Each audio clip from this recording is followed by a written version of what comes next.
Vlogger daw ako eh. Hindi totoo yan. Shout out daw, sabi ng dalawang nakamotor.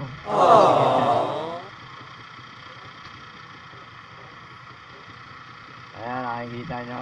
Oh, rock and roll. So, kung nag-aantay kami at matraffic, hindi kami makaahon.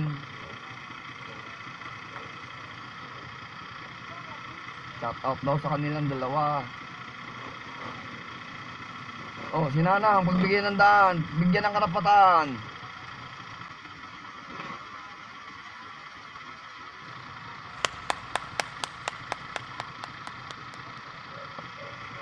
At talaga namang ano eh, hindi nausad ng ano eh.